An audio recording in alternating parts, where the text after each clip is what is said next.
Siamo a Pieve di Cadore e stiamo per illustrarvi una cosa che ci interessa particolarmente, ma prima di tutto volevo che tu spiegassi questa storia dei 4 minuti delle campane che suonano alle 8 di sera e alle 16:30. Alle 6 e un quarto del pomeriggio, quando c'è un quarto d'ora, 20 minuti prima dell'inizio delle funzioni, perché una volta suonavano un numero spropositato di volte, poi a un certo momento l'arcidiacono si è messo d'accordo con la comunità e ha deciso di fare questo discorso, in modo che ognuno sappia, quando sente suonare le campane, quel tempo che deve attendere. 4 minuti e noi abbiamo atteso, Adesso passiamo alla cosa per cui siamo venuti qui a Pieve di Cadore. C'è questo fabbricato che vediamo con la ripresa, ci giriamo con la ripresa che facciamo. C'è questo fabbricato che è un po' il centro della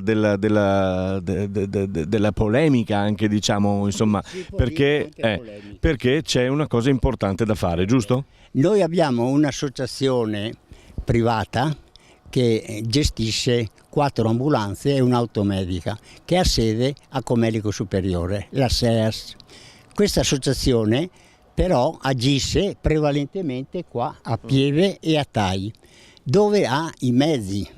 Questi mezzi vengono gestiti secondo le necessità, perciò il discorso era che queste persone che lavorano con questi non avevano la possibilità di dormire, non avevano la possibilità di trovare un luogo consono per poter anche riposare un po'.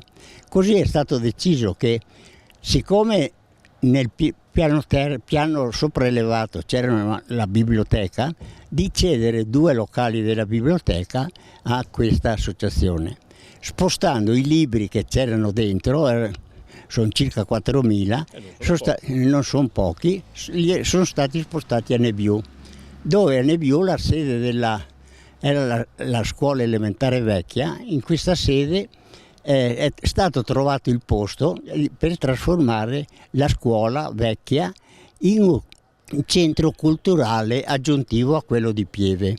E questo perché? Perché il paese di Nebiù ha una caratteristica molto bella da una parte per chi vive in tranquillità, ma pessima dall'altra perché non ha nemmeno un pullman che porti sulla gente, e sono 4 chilometri da Pieve di Cadore, il che vuol dire che se non si riesce a organizzare un qualcosa per i giovani e per i bambini, ma anche per le persone meno giovani su a Nebiù, non si saprà mai che cosa fare durante la settimana.